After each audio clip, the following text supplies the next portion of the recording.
Legebiltzarburu anderea, jaun andreok, egun on. Gaurko hitzartzea agur bat bidaltzen hasi nahi dut.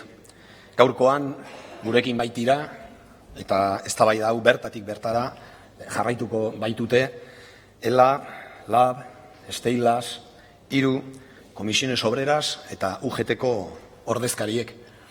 Haiei guztiei eskerrak eman nahi dizkiet gaurkoan hemen egoteagatik.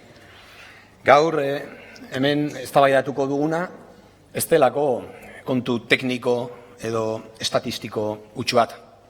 Gaur hemen eztabaidatuko duguna da ea gure herriaren parte hontan lanbide bat izateak, lanpostu bat izateak, soldata bat izateak, bizitza duin bat bermatzen duen ala ez.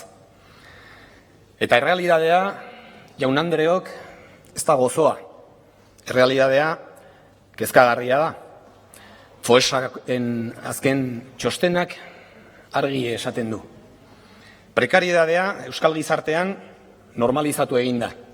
Hainbeste, ezen haren parte importante batentzat, dagoeneko eguneroko ogia bilakatu den.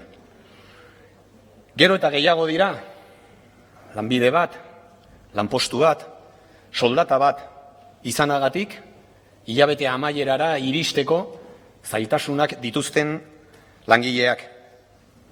Horrek izen bat dauka, pobrezia laborala. Eta hau argi eta ozen esan beharra dago. Pobrezia laborala ez da istripu bat. Pobrezia laborala ez da ausazko fenomeno bat. Pobrezia laborala erabaki politiko zehatzen ondorioa da. Zeren eta bizitzaren kosteak gora eta gora egiten duen bitartean, hemen, Araba, Bizkaia eta Gipuzkoan, gure herriaren parte hontan, jarraitzen dugu lotuta, jarraitzen dugu hiltzatuta. Madrilen modu uniformean finkatzen den eta geure errealitate sozial eta ekonomikoari egokitzen ez zaion gutxieneko soldata bati. Gauza jakina da, hemen bizitzaren kostea dexente altuagoa da. 120 inguru, baina gutxieneko soldata berdina da. Eta hau ez da justua, hau ez da bidezkoa. Es sabido por todos y todas. Aquí el coste de la vida es superior a la de la media del Estado, pero el salario mínimo es el mismo. Mismo salario mínimo, mayor carestía de la vida. Y esto no es justo. Esto es profundamente injusto. Zorionez, herri honetan, kontsentsu sozial eta sindikal zabala dago. Geure errealitate sozioekonomikoari egokituko zaion gutxieneko soldata baten beharraren eta egokitasunaren inguruan. Beraz, dagoeneko hau ez da aldarri, ez dakit marginal bat, ez da aldarri ideologiko bat, aldarri aski zeharkako transversal eta majoritario bat da. Gehiago esango dut, legebiltzar honetan bertan adostu ginen, garaian 2023ko martxoaren 23an, norabide honetan. Baina hau ere, garbi esan beharra dago. Dagoeneko, beraz, eztabaida ez da geure errealitateari egokituko zaion gutxieneko soldata bat behar ote dugun. Orain eta hemen, eztabaida da nola egingo dugun hori posible.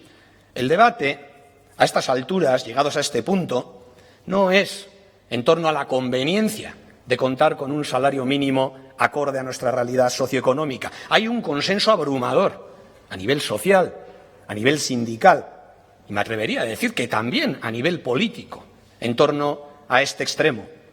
Aquí y ahora, llegados a este punto y en este momento, el debate es qué hacemos y cómo hacemos posible un salario mínimo de esa naturaleza.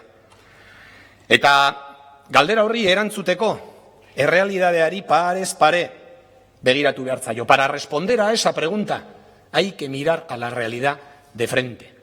Zeren eta hemen eta orain blokeo argi bat dago. Blokeo bikoitz bat. Batetik, patronalaren aldetik.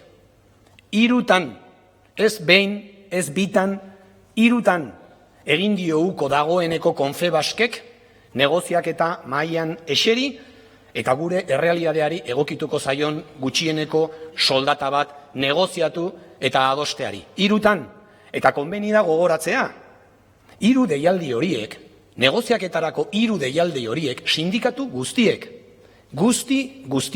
egin zituzten. Gehiago esango dut, sindikatu guztiek egina dute dagoeneko negoziaketarako dei berri bat, martxoaren 24-ako. Eta gaur da eguna, non patronalak beste behin ere, oraindik ere, ez duen txintik esan. Beraz, hemen arazoa ez da sindikatuen ustezko borondate falta bat. Hemen arazoa da patronalak, Confebaskek jarraitzen duela negoziatzeko bere betebeharrari izkin egiten.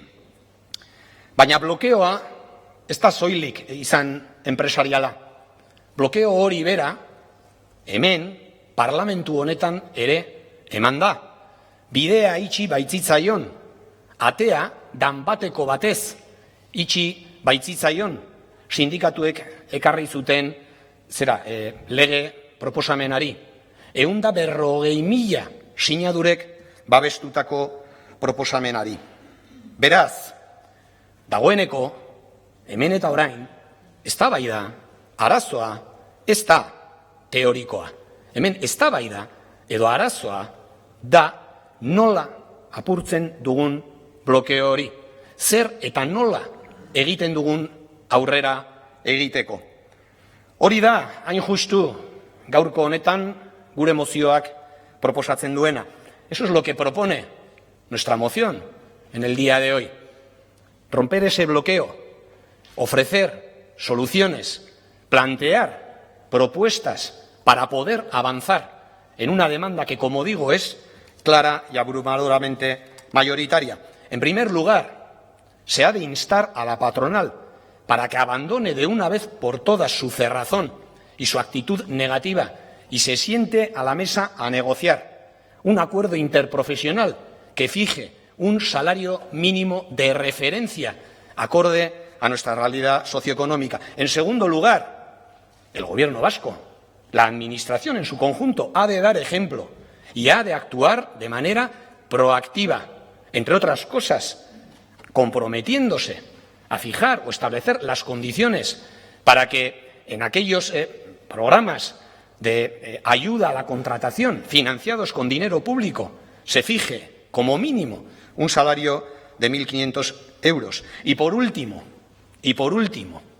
hay que impulsar decididamente la que constituye, sin lugar a dudas, la segunda de las vías posibles para poder hacer realidad un salario mínimo propio, que no es otra que la obtención de las competencias para poder hacerlo por ley. Porque si el Gobierno español puede, como puede, fijar por ley un salario mínimo interprofesional, no hay ninguna razón democrática para que los y las ciudadanas vascas, para que el Gobierno vasco no pueda hacer otro tanto. Egoera honi duela 3 urteko adostasun hartan esaten genuen hori, esanez erantzutea sinpleki egoera honek eskatzen duen ardurari bizkarra ematea da. Harrezkero gauza asko gertatu direlako esan dut, blokeo bikoitz bat, besteak beste. En esta situación, llegados a este punto, limitarse a llamar a las partes por igual a sentarse a la mesa a negociar, como si la actitud de los sindicatos y de la patronal fuera idéntica, como si la responsabilidad de unos y otros fuera la misma, no es neutralidad, es defender el veto de la patronal. Y en esta situación, llegados a este punto, eludir todo compromiso para hacernos con la competencia para poder fijar un salario mínimo interprofesional por ley es dar la espalda a las decenas y decenas de miles de trabajadores y trabajadoras que en estos momentos están necesitados de ese salario mínimo. Zeren eta hemen badago sakoneko auzi bat, eta garbi esan beharra dago. Eta da, beste behin ere, erabakitzeko ahalmenarena esan dut. Espainiako gobernuak, Espainiako estatuak legez ezarri dezake lanbide arteko gutxieneko soldata bat baita, patronalara ados ez badago ere. Hemen ez. Hemen ez daukagu hartarako eskumenik eta ondorioz patronalak beto ahalmena dauka. Eta beste behin ere galdetu beharra dago. Zer dela eta izan behar dugu Euskal Herritarrok gutxiago? Zer dela eta posible du Espainiar gobernuak, Espainiar estatuak, legez ezarri finkatu gutxieneko soldata bat eta Eusko Jaurlaritzak ez dezake gauza bera egin? Erabakitzeko ahalmen handiagoa, ongizate handiagoa da. Erabakitzeko ahalmen handiagoa ez da abstrakzio politiko bat. Erabakitzeko ahalmen handiagoa Euskal Herritarren lan eta bizi baldintzak duintzeko ahalmenaren sinonimoa da. Euskal Herriko gehiengo sozialak babesteko ahalmenaren sinonimoa da. Testuinguru honek guztiak laguntzen du ere ulertzen une honetan ematen den testuinguru soziala, zeren eta negoziak eta blokeatzen denean, eztabaida politikoari bizkarra ematen zaionean, gehiengo sozial zabalen nahi eta borondateari izkin egiten zaionean gizartea zorionez, mobilizatu egiten da. Horregatik, deitu dute sindikatuek martxoaren 17irako greba orokorra. Greba hori ez du, EH Bilduk deitzen. Sindikatuek deitzen dute, baino argi esango dugu. Greba horren helburuak, greba horren aldarriak zilegiak dira. Zeren eta aipagai dugun blokeoa salatzea, elkarrizketa aldarrikatzea, aurrera egiteko bideak mahai gainera daitezen exigitzea zilegi da. Soldata duinak aldarrikatzea zilegi da. Soldata batek, lanpostu batek, bizitza duina berma dezan exigitzea zilegia. Eta nola ez, Euskal Herritarrok hemen geure lan eta bizi baldintzak erabaki ahal izatea exigitzea zilegi da. Bukatuko dut. Duela apenas 2 egun, bete dira 50 urte, 1976ko martxoaren 3 hartaz. Orduko hartan, milaka langile atera ziren kalera, grebara, oraindik ere greba debekatuta egonagatik. Atera ziren kalera, grebara, gaur egun aski arruntak eta zeharo naturalak iruditzen zaizkigun aldarriak mahai gaineratzera. Soldata duinak, 40 orduko lanastea, oro har, lan eta bizi baldintza duinak. Orduko hartan, Espainiako polizia armatuak tiroka erantzun zion grebaari. 5 langile hil zituzten, eta 175 gora langile zauritu.